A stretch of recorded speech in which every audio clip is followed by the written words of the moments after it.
नमस्कार बंधुरा तुम्हारे सबाइके स्वागत जानाई आजकेर এই ক্লাসটিতে। আজকে আমরা এখানে বুঝব তড়িৎ প্রবাহ মাত্রা। তড়িৎ প্রবাহ মাত্রা কাকে বলে? কোনো পরিবাহীর একক প্রস্থচ্ছেদের মধ্য দিয়ে প্রতি সেকেন্ডে যে পরিমাণ আধান প্রবাহিত হয় সেইটা হচ্ছে তড়িৎ প্রবাহ মাত্রা। তো এরকম ভাই বইটাতেও লেখা আছে এবং তোমরা আমি যে বলছি তার থেকে ভালো বুঝতে পারবে বইটাতে। তাহলে এই ভিডিওটা দেখার লাভ কি? তো সেই জন্যই বলছি একটু প্র্যাকটিক্যালি আমরা অনুভব করার চেষ্টা করব যে তড়িৎ প্রবাহ মাত্রা মানে আসলে কি হচ্ছে। ঠিক আছে, তো তার জন্য আগের ক্লাসটা একটু মনে করি আমরা। আগের দিন তোমাদের দেখিয়েছিলাম যে পরমাণুর যে অ্যাকচুয়ালি যে সাইজটা হয়, আসল যে সাইজটা হয় সেইটা তোমাদের একটু অনুভব করেছিলাম। তো সেইটাই আবার তোমাদের একটু দেখিয়ে দিচ্ছি। আমি কি করেছিলাম সেদিন, মাথার থেকে এখান থেকে একটা চুল বের করেছিলাম, দিয়ে বলেছিলাম যে এইটা হচ্ছে আমার একটা চুল, দিয়ে তোমাদের বোর্ডের মধ্যে দেখিয়ে দিলাম এইটা হচ্ছে আমার চুলের টুকরোটা। ঠিক আছে, টুকরোটা তোমরা দেখতে পাচ্ছ, চুলের টুকরো। এরপরে এটাকে আমি কি করলাম, কেটে দিলাম। কত টুকরো করলাম? 80 লক্ষ টুকরো করলাম। একটা দুটা নয়, 10টা নয়, হাজার নয়, লক্ষ নয়, 80 লক্ষ টুকরো করে দিলাম। ঠিক আছে, সেই 80 লক্ষ টুকরোর মধ্যে আবার একটা টুকরো সেখান থেকে তুলে নিলাম। তুলে নেওয়ার পরে সেই টুকরোটাকে আবার 80 লক্ষ টুকরো করে দিলাম। ভালো করে বোঝো কী বলছি। যে একটা চুলের টুকরো নিয়েছিলাম সেটাকে 80 টুকরো টুকরো করে কেটে দিলাম 80 লক্ষ। সেই 80 লক্ষর মধ্যে একটা টুকরো আবার নিয়ে নিলাম এবং সেখান থেকে সেটাকে আবার 80 লক্ষ টুকরো করে দিলাম। ঠিক আছে, তো সেই 80 লক্ষ টুকরোর মধ্যে একটা টুকরো হচ্ছে এইটা, আর সেইটাকে তোমাদের বড় করে দেখালাম যে এইটা হচ্ছে সেই টুকরোটা, আর এইটাই হচ্ছে একটা পরমাণুর অ্যাকচুয়াল সাইজ। মানে আন্দাজটা করো কী পরিমাণে টুকরো করেছি, সেইটাকে তোমাদের বড় করে দেখালাম যে হচ্ছে এইটা।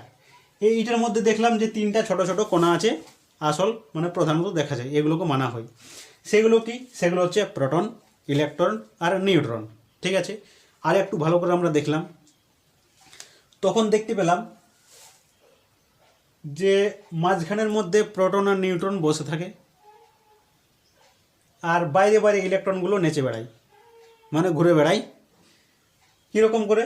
তো প্রোটন যেটা আছে সেটার যে পাওয়ারটা সেটা পজিটিভ আছে, ধনাত্মক পাওয়ার আছে প্রোটনের, আর যেটা ইলেকট্রন সেটা কিন্তু মাইনাস, নেগেটিভ পাওয়ার আছে তার। আগের দিন আমরা দেখেছিলাম বা তোমাদের দেখিয়ে দিয়েছিলাম যে পজিটিভ যে চার্জ হয় আর নেগেটিভ যে চার্জ হয় তার মধ্যে আকর্ষণ বল থাকে। এইটা পজিটিভ, এইটা নেগেটিভ। পজিটিভ মানে লিখে দিচ্ছি ধনাত্মক,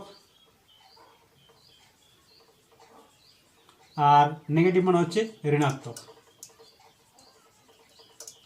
এই দুটোর মধ্যে আকর্ষণ বল কাজ করে।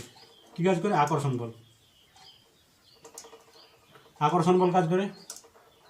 আর যদি একই ধরনের হয় সমজাতীয়, এটা কিন্তু বিপরীত জাতীয় আধান, এটা প্লাস তো একটা মাইনাস, এখানে কি সমজাতীয়, হয়তো মাইনাস মাইনাস, হয়তো প্লাস প্লাস, তাহলে কিন্তু এদের মধ্যে কী কাজ হবে? বিকর্ষণ হবে। বিকর্ষণ হবে, এই জিনিসটা আমরা দেখিয়েছিলাম। এই বলটা কি পরিমাণে কাজ করে সেটার একটা সূত্র আছে। কীরকম সূত্রটা? এফ বল is equal to K into Q1 Q2 by R square. এটা হচ্ছে সূত্রটা। যদি আকর্ষণ বল হয় তাহলে বোঝা যাবে আরামসে যে চার্জ আছে সেগুলো একটা প্লাস হবে, একটা কী হবে? মাইনাস হবে। আর তার মধ্যে যে বলটা হবে সেটা আকর্ষণ বল হবে, কারণ বিপরীত আধান আছে সেই জন্য। যদি সম আধান হয় তার মধ্যে কী হবে? বিকর্ষণ হবে। তো এই সূত্রটা কী জন্য লিখলাম তোমাদের এখানে দেখিয়ে দিলাম যে এই দুটো আধানের মধ্যে দূরত্ব যদি বেশি থাকে, আধানের মধ্যে দূরত্ব যদি বেশি থাকে তাহলে আকর্ষণ বলটা কম হয়, আর যদি পাশে পাশে হয় দূরত্বটা তাহলে কিন্তু আকর্ষণ বলটা বেশি হয়। এখন এইখানে তোমাদের আবার নিয়ে যাচ্ছি। এইখানে দেখলাম প্রোটন আর নিউট্রন মাঝখানে বসে আছে, ইলেকট্রনগুলো ধারে ধারে। যেমন ইলেকট্রন বিন্যাস হয় সেরকম ইলেকট্রন বিন্যাসে নিজের নিজের আলাদা আলাদা কক্ষে আছে। তো যত এদিক থেকে দূরে আমি যেতে যাচ্ছি তত কিন্তু এইখান থেকে এখানে দূরত্বটা কিন্তু বেড়ে বেড়ে যাচ্ছে। এখানে যে দূরত্ব ছিল তাখানে দূরত্ব বেশি আছে, এখানে দূরত্ব বেশি আছে। তো বাইরে বাইরে কিছু ইলেকট্রনকে দেখা যায় যে ইলেকট্রন মধ্যে আকর্ষণ বলটা সেইভাবে কিন্তু কাজ করে না, তাদের কিন্তু ইলেকট্রনগুলোকে ঘোরাতে পারে না, অতটা কিন্তু ক্ষমতা নেই শাসন করার, দূরে সরে গেছে। ওই জন্য তারা কি হয়, মন করে তো পাশে থাকে, না হয় কোনো সময় দূরে চলে যায় আবার চলে আসে, মানে কোনো ঠিক নেই কী করবে সেই ইলেকট্রনগুলো। আকর্ষণ ক্ষমতা নাই, শাসন ক্ষমতা নাই, ওই জন্য শাসন চালাতে পারে না। যেমন এখানে কি সোলার সিস্টেমের মধ্যে তোমরা পড়ে থাকবে যে সূর্য মাঝখানে থাকে আর গ্রহগুলো কিন্তু ধারে ধারে ঘুরে বেড়ায়।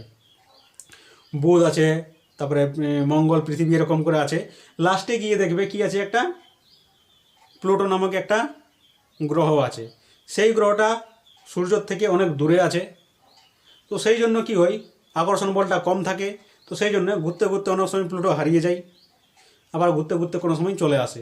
তো ওই জন্য কি আমরা প্লুটোকে গ্রহের মধ্যে রাখি না। ঠিক আছে, তো সেই রকমই তোমাদের বোঝাতে চাইছি যে দূরে থাকার জন্য আকর্ষণ বলটা কাজ করে না, তার জন্য ইলেকট্রনগুলো সেদিকে সেদিকে কখনো আসে কখনো চলে যায়, এদিকে সেদিকে ঘুরে বেড়ায়। তো সেই ইলেকট্রনগুলোর আলাদা করে নাম দিয়েছি আমরা। সেই ইলেকট্রন নাম হচ্ছে ফ্রি ইলেকট্রন। আর এই ফ্রি ইলেকট্রনগুলো কিন্তু তড়িৎ প্রবাহ মাত্রাকে, মানে এই জন্যই কিন্তু ফ্রি ইলেকট্রনের জন্য কিন্তু এটা আমাদের পড়তে হচ্ছে, তড়িৎ প্রবাহ মাত্রাটা। তো ফ্রি ইলেকট্রন তোমরা এখানে বুঝতে পারলে। এরপর আমরা এইখানে আসছি, এই যে তড়িৎ প্রবাহ মাত্রাটা।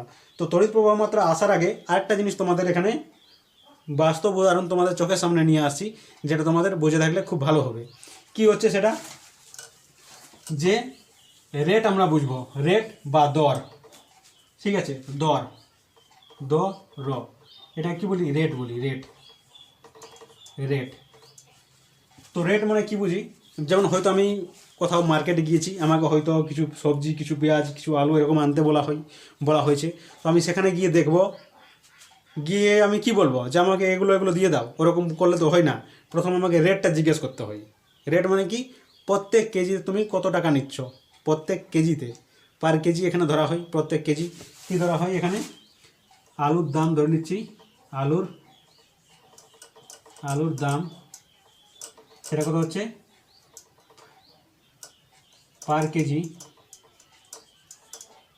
কত হচ্ছে 30 টাকায় ধরে নিচ্ছি। পার কেজি হচ্ছে 30 টাকা। ঠিক আছে, আলুর দাম পার কেজি 30 টাকা, মানে রেটটা আমাকে বলে দিয়েছে যে প্রত্যেক কেজিতে এত টাকা করে নেব। ঠিক আছে, রেট তোমরা বুঝলে।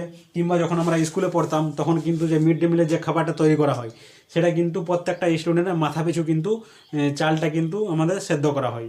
তো কীরকম করে, তো সেখানে দেখা যায় যে চালটা যে সেদ্ধ করা হচ্ছে, সেখানে স্টুডেন্টগুলোকে নাম পেয়ে হওয়ার সঙ্গে সঙ্গে কিন্তু গণনা করা হয়েছে কতগুলো আছে। সেই হিসাবে কিন্তু প্রত্যেকটা স্টুডেন্ট হিসেবে 250 গ্রাম কিংবা 200 গ্রাম করে পার স্টুডেন্টে কিন্তু সেখানে হিসাব করা হয়েছে কতটা আমাকে চাল করতে হবে, রান্না করতে হবে। তো সেখানে কি পার কেজিতে কিন্তু পার স্টুডেন্টে, প্রত্যেকটা স্টুডেন্টে, পার ছাত্রছাত্রী, তার এককটা কি প্রত্যেক ছাত্রছাত্রীর পিছনে মাথা পিছু বলা হয়, প্রত্যেকজনের পিছনে কতটা করে চাল লাগছে, মানে সেখানে আমরা রেটটা জানছি। ঠিক আছে, তো এই রেটের কথা তোমাদের কী জন্য বললাম, এবার তোমরা ভালো করে বুঝতে পারো রেটের কথা আমি কী জন্য বললাম। ধরে নাও এইটা একটা প্রবাহ হচ্ছে, তার হচ্ছে, আর আমরা পড়লাম যে তড়িৎ প্রবাহের জন্য এই ফ্রি ইলেকট্রন দায়ী হচ্ছে। ঠিক আছে, তো এরপর আমরা সংজ্ঞার যদি আসি, বইয়ের যে সংজ্ঞাটা প্রথমে শুরুতে তোমাদের বলেছিলাম যে কোনো ধাতব পরিবাহীর প্রস্থচ্ছেদের মধ্য দিয়ে প্রতি সেকেন্ডে যে পরিমাণ আধান প্রবাহিত হয়, মানে কোনো একটা পরিবাহী ধরছি, ধাতব পরিবাহী, তার প্রস্থচ্ছেদ, যেমন এখানে মার্কারটা আছে, মার্কারটা যদি কেটে দিই আমি, তো এখানে যে গোল অংশটা আমি দেখতে পাবো সেটা হচ্ছে প্রস্থচ্ছেদ। তো এই প্রস্থচ্ছেদের মধ্য দিয়ে প্রত্যেক সেকেন্ডে কতগুলো আধান প্রবাহিত হচ্ছে, আধান বলতে ফ্রি ইলেকট্রন, প্রবাহিত হচ্ছে। এই যে প্রবাহিত হচ্ছে এই জিনিসগুলো, সেটা প্রতি সেকেন্ডে বলতে বলছে, প্রতি সেকেন্ডে বলতে বলছে আমাকে, প্রতি সেকেন্ডে মানে পার সেকেন্ডে বলতে বলছে, যেমন এখানে পার কেজিতে কতগুলো আমাকে, কত আলু হচ্ছে, কত টাকা হচ্ছে, পার স্টুডেন্টে কতগুলো আমি চাল এখানে রান্না করব, সেইটা, পার সেকেন্ডে কতটা আধান প্রবাহিত হচ্ছে, সেইটাই কি হচ্ছে আমাদের তড়িৎ প্রবাহ মাত্রা। তো আসলে তড়িৎ প্রবাহ মাত্রা হলো কি একটা রেট হচ্ছে, আধান বা ইলেকট্রন ফ্লো হওয়ার, প্রবাহিতর একটা রেট হচ্ছে। এরপর আমরা আসব এই যে তড়িৎ প্রবাহ মাত্রা আছে সেইটার একক সম্বন্ধে। তার আগে আমরা আধান যে আছে তার এককটা জানবো, আধানের একক জানবো, তারপর তড়িৎ প্রবাহ মাত্রার এককটা জানবো। তোমাদের এই টুকরোগুলো কী জন্য বললাম, যে কতগুলো ফ্রি ইলেকট্রন হতে পারে সেই জন্য। একটা টুকরোকে 80 লক্ষ করলাম, সেটাকে 80 লক্ষ করলাম, তার মধ্যে এতগুলো আমাদের একটা অ্যাটম আছে, অ্যাটমের মধ্যে ইলেকট্রন হয়তো চারপাশে থাকবে, একটা হয়তো থাকবে না, অনেকগুলো ফ্রি ইলেকট্রন থাকবে। তাহলে একটা অ্যাটমের মধ্যে এতগুলো ফ্রি ইলেকট্রন আছে, তো ধরো নাও একটা এইটুকুর মধ্যে কতগুলো ইলেকট্রন হতে পারে, অনেক বেশি ইলেকট্রন হতে পারে, মেটেরিয়ালটাই ওরকম দিয়ে তৈরি, সেই জন্য। তাহলে কি বললাম যে এককগুলো আমরা জানবো। তো এখানে তোমাদের প্রথমে বললাম যে আধানের এককটা আমরা বুঝবো। আধান বলতে যে চার্জগুলো এখানে আছে, ইলেকট্রনগুলো, সেটাকে আধান ধরে নিচ্ছি। তাহলে এই আধানগুলোর মধ্যে কীরকম থাকে, আকর্ষণ বল কীরকম কাজ করে, সেখান থেকে বার হবে। এই যে সূত্রটা আছে F = K × Q1 Q2/r², বিকর্ষণ বা আকর্ষণ বল কতটা, সেখান থেকে কী করবো, এই আধানটাকে আমি এদিকে নিয়ে আসবো। এখানে Q1 Q2 আমরা একেই ধরে নিচ্ছি, Q1 equal to Q2 equal to Q ধরে নিচ্ছি, এটা হয়ে গেলো কিউ। তাহলে এখানে কী হলো, অ্যাপটা চলে গেলো এদিকে, 8টা গুণ হয়ে গেলো, F ইন্টু আর চলে এলো, দুটোকে এখানে 1 ধরে নিলাম। 1 বলতে এখানে তাদের মধ্যে যে আধান দুটো ছিল তাদের মধ্যে দূরত্ব 1 সেন্টিমিটার, আর যে বলটা কাজ করছে তাদের মধ্যে সেটা হচ্ছে 1 ডাইন, ঠিক আছে। তো এরকম যখন কন্ডিশনে হয় তখন যে আধানটা তৈরি হয় সেটা হচ্ছে কত, 1 ESU, সেটাকে বলা হয় ইলেকট্রোস্ট্যাটিক ইউনিট বলা হয়, ইলেকট্রোস্ট্যাটিক ইউনিট বলা হয়। একক তড়িৎ কী বলা হয়, একক তড়িৎ আধান। এটা যখন আমরা এসআই পদ্ধতি যাব তখন কি হয়, বাকি জিনিসগুলো বদলে যাবে। এখানে যে দূরত্ব সেটা আমরা 1 মিটার ধরি, এখানে যে বল সেটা 1 নিউটন ধরি, তখন সেখানে যে জিনিসটা বের হয় সেটা হচ্ছে কুলম্ব বের হয়, কুলম্ব বের হয়, এটাকে আমরা কি বলি, কুলম্ব বলি এসআইতে। এখানে কে এর মানটা কত হয়, 9 × 10⁹ কত হয় এখানে, এর যে এককটা হয় সেটা কত হয়, এককটা এখানে দেওয়া আছে newton metre square second square, newton আছে, মিটার স্কোয়ার আছে, পার কুলম্ব স্কোয়ার আছে, এটা তার এককটা হয়। এর কে এর মানটা এখানে যেমন এখানে 1 ধরেছিলাম সিজিএস, এখানে কি কে এর মানটা কিন্তু শূন্য বা বায়ুর মাধ্যমে কে এর মানটা এখানে 1 ধরা হয়, সেই হিসেবে জিনিসটা হয়েছিল। এখানে কিন্তু 1 ধরা হয়নি, এখানে এইটা ধরা হয়, হয়ে গেল। তাহলে এটা হয়ে গেল আমাদের আধানের এককটা হয়ে গেল। এরপর যখন আমরা ইয়েতে আসবো তড়িৎ প্রবাহ মাত্রা, তখন সেখানে কি হয়, তো সংজ্ঞা হিসেবে আমরা জানলাম যে কোনো পরিবাহীর প্রস্থচ্ছেদের মধ্য দিয়ে প্রতি সেকেন্ডে যে পরিমাণ আধানটা প্রবাহিত হয়, আধান বলতে এখানে প্রতি সেকেন্ডে যে পরিমাণ আধানটা, এইটা হচ্ছে টি, প্রত্যেক সেকেন্ডে কত পরিমাণ আধান প্রবাহিত হচ্ছে সেইটা। তো এখানে কিউটা যদি আমি সিজিএসে ধরি, সিজিএস ধরি, তাহলে সেটা কি হয়, এখানে কিউটা ধরে নিচ্ছি 1 আর টিটা ধরে নিচ্ছি কত, আধানটা এখানে কত 1 ইএসইউ, আর এখানে এটা কত, টিটাও এখানে 1 ধরে নিচ্ছি, তাহলে এটা কত সেকেন্ডে হয়ে গেল আমাদের। তাহলে ইএসইউ পার সেকেন্ড, ঠিক আছে, ইএসইউ পার সেকেন্ড। তো এইটা হচ্ছে ইলেকট্রোস্ট্যাটিক ইউনিট পার সেকেন্ড, এটাকে স্ট্যাট অ্যাম্পিয়ার বলা হয় আমাদের তড়িৎ প্রবাহ মাত্রার ক্ষেত্রে। আর যখন আমরা এসআইতে যাব তখন সেখানে কুলম্ব চলে আসে, কি চলে আসে, কুলম্বটা এখানে কি হবে, কুলম্ব যেটা হবে সেখানে এই যে জিনিসগুলো থাকে সেগুলো একই থাকবে। আধানের জায়গায় যেটা এখানে ইএসইউ বসাতেছিলাম সেটা এখানে কত বসাবো, আমরা কুলম্ব বসাবো, যেখানে ইএসইউ বসাচ্ছিলাম আধানটা কত, কুলম্ব বসাবো, কুলম্ব বসাবো। পার সেকেন্ডে ধরতে হবে এটাকে আমরা, পার সেকেন্ডে। তো পার সেকেন্ডে এইটাকে কথায় আমরা কি লিখি, অ্যাম্পিয়ার লিখি, অ্যাম্পিয়ার লিখি। তাহলে কুলম্ব পার সেকেন্ড হয়ে যাচ্ছে কি আমাদের অ্যাম্পিয়ার হয়ে যাচ্ছে। তাহলে এটা হয়ে যাচ্ছে তড়িৎ প্রবাহ মাত্রার যে এসআই পদ্ধতিতে এককটা, এটা সিজিএস পদ্ধতিতে হয়ে যাচ্ছে আমাদের ইএসইউ, অনেক সময় বলা হয় স্টেট অ্যাম্পিয়ার বলা হয় সেটাকে, স্টেট অ্যাম্পিয়ার।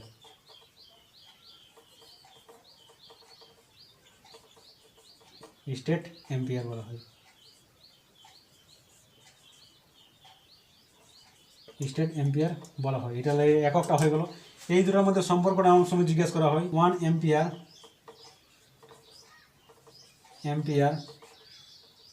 সমান কত হয়ে যাবে, 3 × 10⁹ ESU।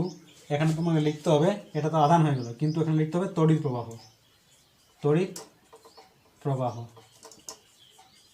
প্রবাহ লিখতে হবে, মানটা এইটা, কিন্তু লিখতে হবে তোমাকে ইএসইউ তড়িৎ প্রবাহ, পুরোটাই কিন্তু লিখতে হবে। 1 অ্যাম্পিয়ার মানে কি, কুলম্ব পার সেকেন্ড হচ্ছে 1 অ্যাম্পিয়ার।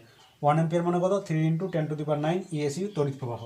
তাহলে এই যে ছোটো জিনিসগুলো যেগুলো তোমাদের মনে রাখতে পরীক্ষাতে 1 নম্বরের জন্য এগুলো আসে। তাহলে আজকের জন্য তোমাদের ধন্যবাদ জানাই।